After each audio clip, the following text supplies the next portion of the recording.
Entrando Jesus no bar, estando em alto mar,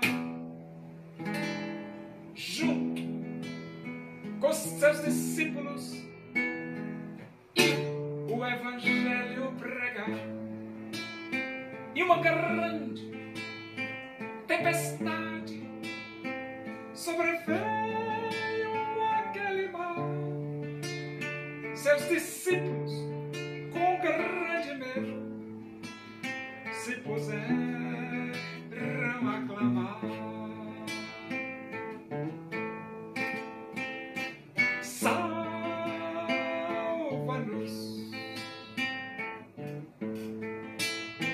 Senhor,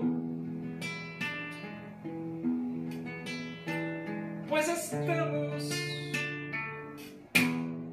a perecer. Salva-nos,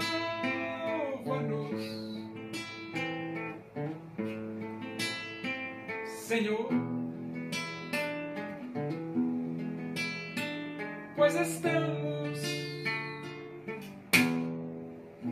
a perecer.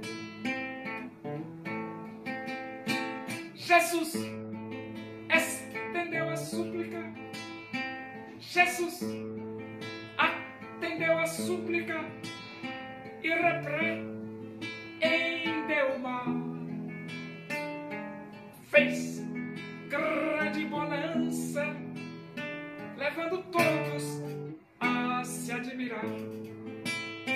Os discípulos, sobressaltados, chegaram a perguntar: quem é este que com grande autoridade faz parar o vento e o mar?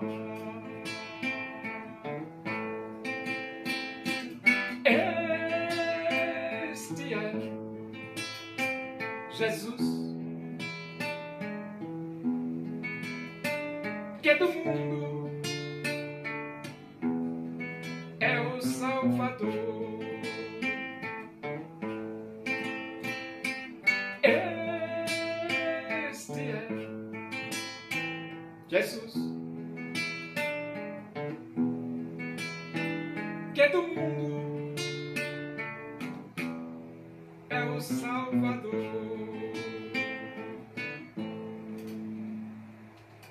Vamos abrir a Bíblia Sagrada.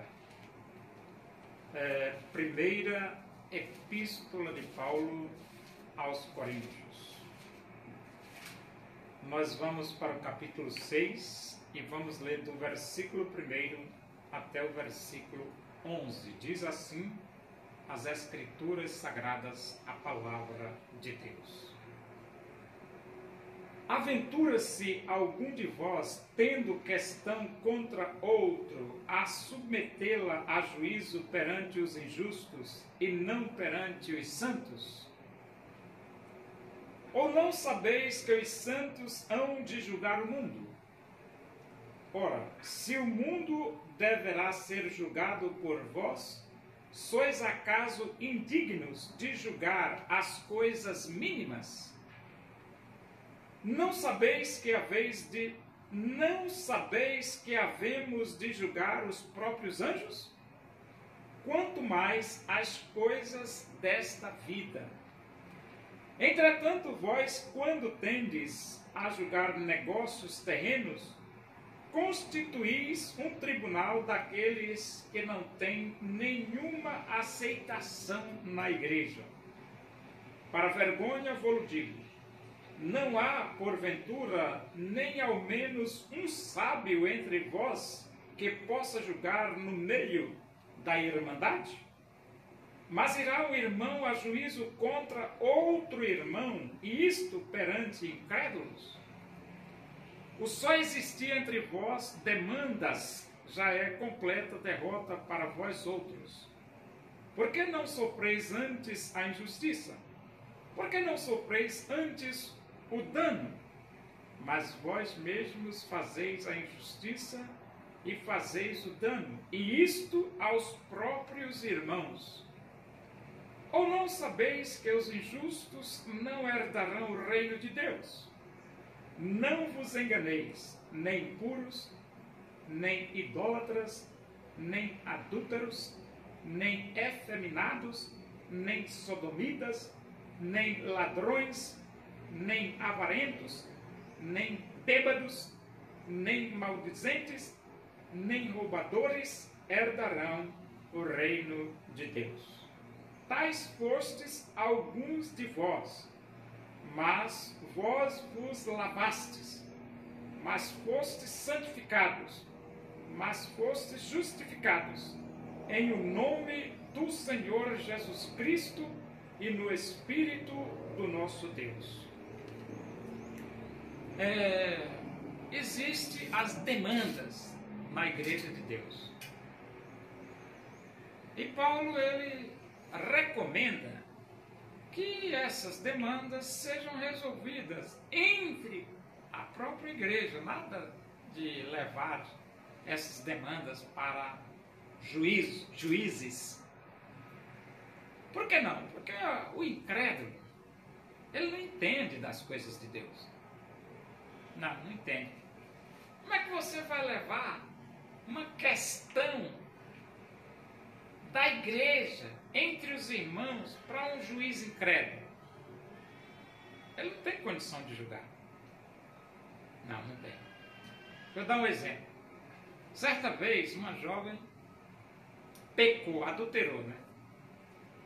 E aí ela quis casar na igreja. Adulterou e quis casar na igreja. E o pastor não queria fazer o casamento dela. E ela denunciou na justiça.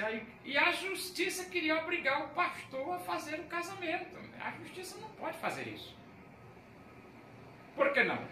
Porque as coisas de Deus, quem resolve é Deus, não é o juiz. O juiz não entende patavisca nenhuma das coisas. E juiz incrédulo não entende patavisca nenhuma. A questão de o pastor não querer fazer o casamento dela é porque as regras da igreja é diferente das regras de um juiz incrédulo. E a igreja, ela tem que obedecer à Bíblia. A Bíblia diz, a igreja tem... A Bíblia é a única regra de fé e prática da igreja. A igreja não vai obedecer juiz, e principalmente um juiz que não entende das coisas de Deus. A igreja, ela tem como obrigação obedecer à palavra de Deus. O que é que o juiz quer se metendo na vida da igreja? Vai plantar batata no Rio Jordão, seu juiz.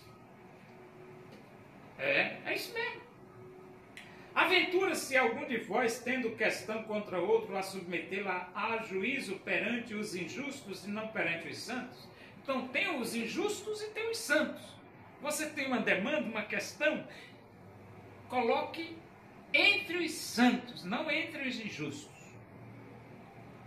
Ou não sabeis que os santos hão de julgar o mundo? Ora, se o mundo deverá ser julgado por vós, sois acaso incapazes de julgar as coisas mínimas?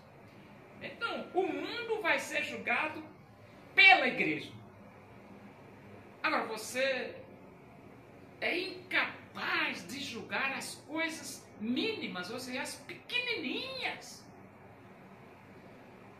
O versículo 3, ele diz, não sabeis que havemos de julgar os próprios anjos, quanto mais as coisas desta vida. A igreja vai julgar os próprios anjos. Quanto mais as coisas desta vida. Por que Paulo está usando esse argumento? Ele está dizendo isso porque você colocar uma demanda, uma questão da igreja perante pessoas incrédulas.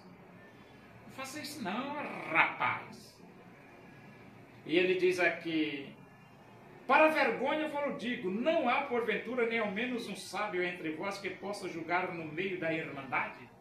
Então Paulo está dizendo aqui, não tem nenhum sábio entre vós para julgar essa questão? Nenhum. que possa julgar essa questão. Que vergonha, rapaz! Mas irá um irmão a juízo contra outro irmão, isso perante incrédulos? Então, um irmão irá a juízo contra outro irmão perante incrédulos. Como é que esse incrédulo vai ter condições de fazer esse juízo? Não tem, rapaz. O incrédulo é incrédulo.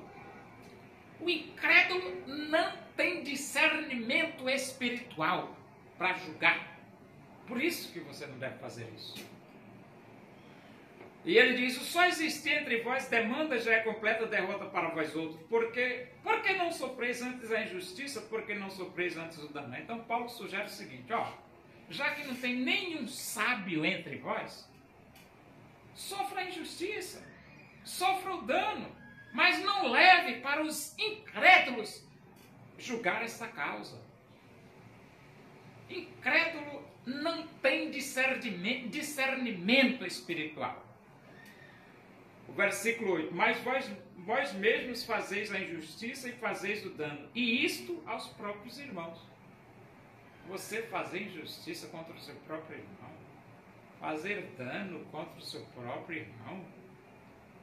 Versículo 9, ou não sabeis que os injustos não herdarão o reino de Deus? Aqui Paulo faz uma pergunta, ó.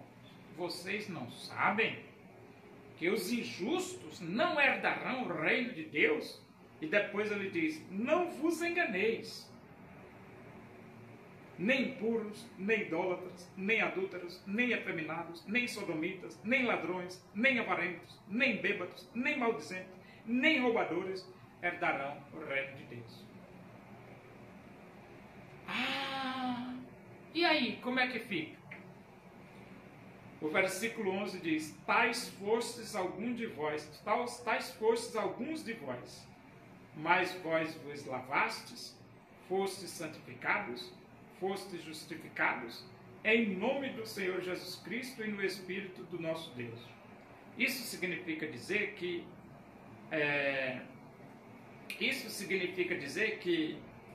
o impuro pode se converter através de Jesus e ser perdoado. O idólatra pode se converter a Jesus e ser perdoado. O adúltero pode se converter a Jesus e ser perdoado.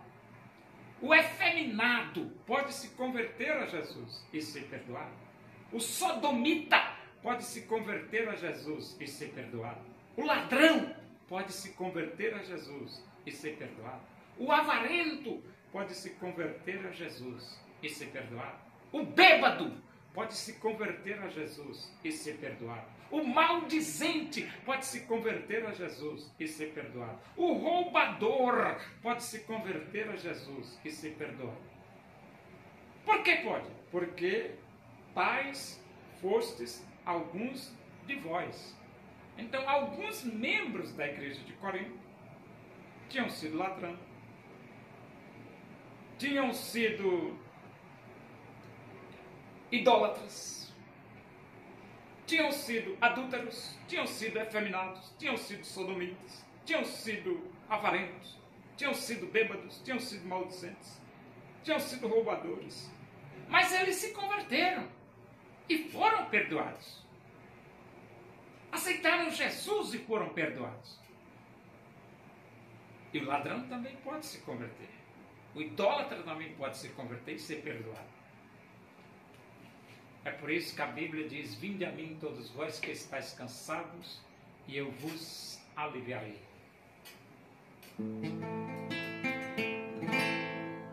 Os povos lamentarão a vinda do Filho do Homem, pois não se arrependeram. Em Jesus eles não creram.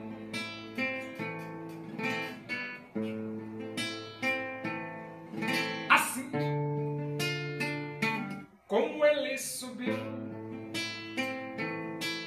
assim Jesus voltará. Assim afirma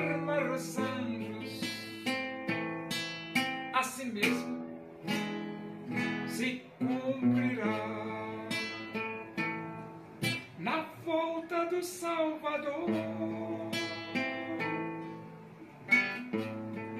A igreja se alegrará,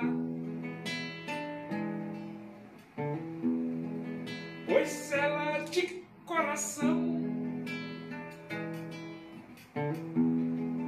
a Jesus quis aceitar.